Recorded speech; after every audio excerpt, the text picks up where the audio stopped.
Tranche de vie. Petit voyage à travers nos existences.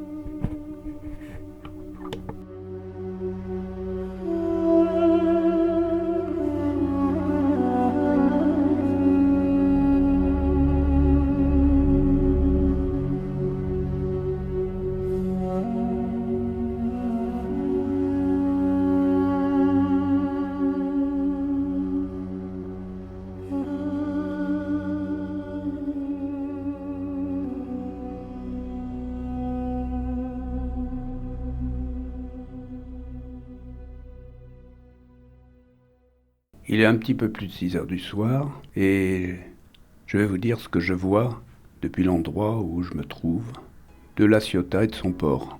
D'abord, au loin, j'aperçois les petites montagnes qui bordent la côte du côté de la Seine, de Sifour. Toulon est derrière. Et puis ensuite, il y a un nouveau chaînon qui plonge dans la mer devant les Lecs. Donc, un ensemble de petits chaînons de montagnes qui viennent mourir dans la mer, toute bleue, qui est là à l'avant et qui forme la baie de La Ciotat. Plus près de moi, il y a la ville de La Ciotat, la partie ancienne de la ville de La Ciotat, avec son vieux port, son ancienne mairie, ses maisons caractéristiques des ports anciens de la côte méditerranéenne, son église avec un clocher carré, un toit de tuiles assez massive, et puis en arrière le fouillis des maisons qui sont agglutinées le long des petites rues du vieux quartier. Quand je me déplace sur la droite, je vois le port industriel, c'est-à-dire ce qui reste des chantiers de construction de La Ciotat, surmontés par des grues qui sont restées, deux ponts roulants, dont un extrêmement grand, qui dominaient les chantiers de construction navale qui, jusque dans les années 80, ont construit des bateaux, des pétroliers et surtout à la fin des méthaniers très modernes avant que les chantiers s'arrêtent, plongeant cette cité dans un désarroi total puisque la plus grande partie de la population active travaillait dans ces chantiers ou pour ces chantiers. Tout à fait sur la droite, on voit une espèce de massif très curieux, avec des formes un peu déchiquetées, arrondies, qui est un reste d'un ancien delta qui a été chahuté là par les forces tectoniques. Et c'est ce qu'on appelle le bec de l'Aigle, c'est ce relief si caractéristique qui ferme la baie de La Ciotat. La lumière est magnifique, c'est la lumière de 6 heures. La journée a été très belle. Je pourrais ajouter que j'aperçois ça et là, au milieu des maisons, des palmiers, des cyprès qui jettent une note méditerranéenne. Et puis, dans le port, dans le vieux port, un fouillis de mâts, de bateaux de plaisance, et puis de ces fameux petits bateaux aux deux extrémités en pointe qu'on appelle les pointus, les fameux pointus marseillais. Et dans la partie industrielle, qui s'est reconvertie tardivement après cette énorme crise suscitée par la fermeture des chantiers navals, eh bien, on aperçoit les superstructures de yachts de luxe, puisque cette partie industrielle du port est devenue un vaste atelier de réparation, de reconditionnement de yachts. Et là, il y a des bateaux absolument magnifiques qui viennent de tous les coins du monde et où les ultra-riches viennent faire réparer ou réaménager leurs bateaux. Voilà ce que je vois de La Ciotat. Le soleil dore les grues, dore les vieilles maisons, tandis que quelques voiles se montrent dans la baie de La Ciotat, de plaisanciers qui viennent tardivement profiter du coucher du soleil. Et vous savez quoi ?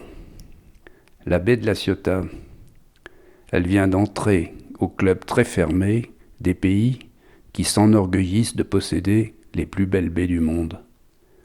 C'est une sorte d'association qui a été fondée en 1997 et qui comprend 27 pays. Et la baie de La Ciotat, cette année, vient d'être acceptée, vient d'entrer dans cette liste des plus belles baies du monde. C'est un hommage qui est rendu tardivement au jugement du grand romancier du XIXe siècle, Stendhal, qui admirait beaucoup la baie de La Ciotat.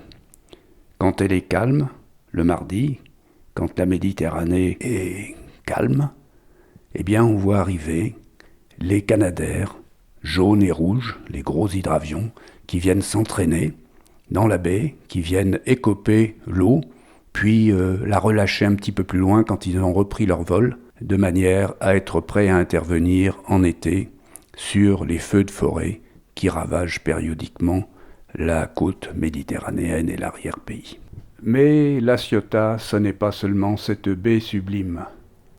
C'est aussi mes amis, Patrick et Rina Auvaguignan, qui dirigent, font fonctionner peut-être la plus belle et la meilleure boucherie, charcuterie, traiteur de la ville. C'est ici que Patrick me reçoit, sur une petite place ombragée de platanes, au milieu de laquelle se dresse une ancienne halle, dans le style des halles de Baltard, qui a été aménagée et qui est utilisée maintenant en salle de cinéma, une sorte de médiathèque, en hommage aux Frères Lumière. Vous savez, les Frères Lumière, ceux qui ont filmé pour la première fois l'arrivée d'un train dans la gare de La Ciotat, en inventant par le même coup le cinéma. Patrick, bonjour. Merci d'accepter de parler à nos auditeurs.